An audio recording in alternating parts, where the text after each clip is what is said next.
Ang programang ito ay hatid sa inyo ng San Miguel Beer. Ito ang beer, Bimig Premium Hug Pellets. Bigatin! Petron, we fuel success. Red Horse Beer, the #1 extra strong beer.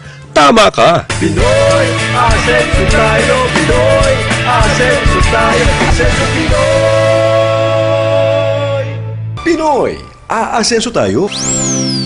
Ang bahaging ito ay hatid sa inyo ng Edmark International. Salamat sa Diyos sa isang magandang araw.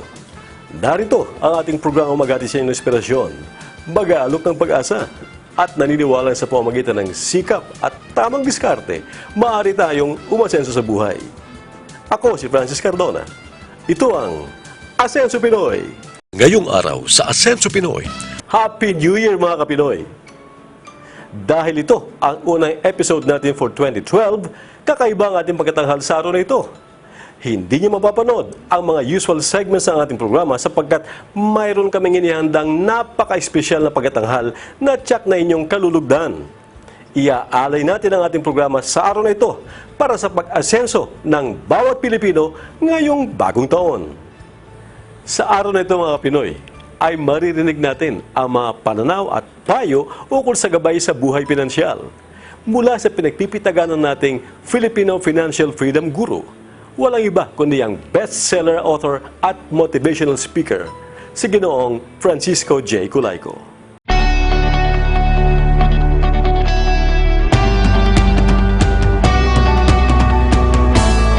Professional manager ako for up to 40 years old. And then nagtayo na ako ng sarili kong kumpanya. And I consider myself as a venture developer. Meaning, nagde-develop ako ng mga negosyo, naghahanap ako ng mga kapartner para paandarin yung negosyo. At madami kong naging gawang ganon. So kasi ang experience ko malawak eh, manufacturing, trading, finance, lahat ginasok ko eh. So I'm a generalist. Nakikita ko napakadaming employees, ahente, making so much money, mas malakas ang gastos. Malaking kita, malaki rin gastos. Sabi ko siguro, I should share my 2 cents worth sa tao. Na sayang, pag kumikita ka na kasi. So that's how it started. I went on radio. Naimbita ako every day, hanggang naging 1 hour every day.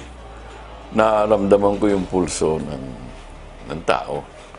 Very basic concepts ng pera. Wala sa awareness. Hindi ko naman sinasabing hindi alam. Wala lang sa natin, sa consciousness.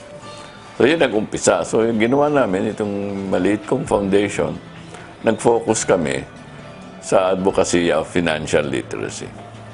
Ang premises nan kasi is obligasyon nating yumaman. For one reason, wala tayong pwedeng ibahagi sa mahal sa buhay kung wala tayong naipon.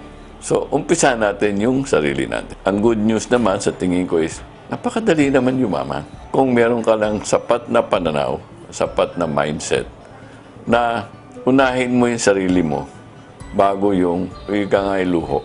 Ang gusto kong paabot sa lahat dalawa itong kabayo natin sa buhay. Yung ating kayang kitain sa pawis, binibenta natin ang ating talent, ating galing, ating pawis, ang ating sipag, in exchange for salary.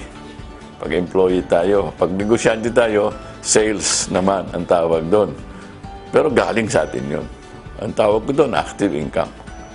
No work, no pay. Di ba? Pero pag kumikita tayo, part of what we earn, kailangan ibayad natin sa sarili natin. Yan naman ang isasakay natin sa isang kabayo. Na siya naman ang magpapalago habang nagtatrabaho tayo. Sabay yan. Sabay. At yung kabayong yan, na paglalagyan ng ating inipon, yan tinatawag kong passive income. Kaya natutulog ka, kaya may sakit ka, kaya nagtatrabaho ka o hindi, tumatakbo yung kabayong yan, lumalago. So yun ang naging advokasya namin. In-spread namin sa lahat. Hindi ka kailangan high school graduate, college graduate, accountant, engineer. Hindi mo kailangan yan. Common sentido at disiplina. At ang pinakakampi sa pagpalago is panahon. Lahat tayo meron yan. Doon nag-umpisa ang aming advokasya. And nagulat nga kami ang response ng publiko Akala ko, ang na-address ko lang yung mga OFWs, pati mga korporasyon. Sa ating pagbabalik mga Kapinoy, malalaman natin mula kay Ginoong Francisco J. Colayco ang mga tamang pamamaraan sa paggastos at ano ang tamang pamamaraan ng ating financial management ngayong 2012. Ang bahagi ito ay inihatid sa inyo ng Edmark International.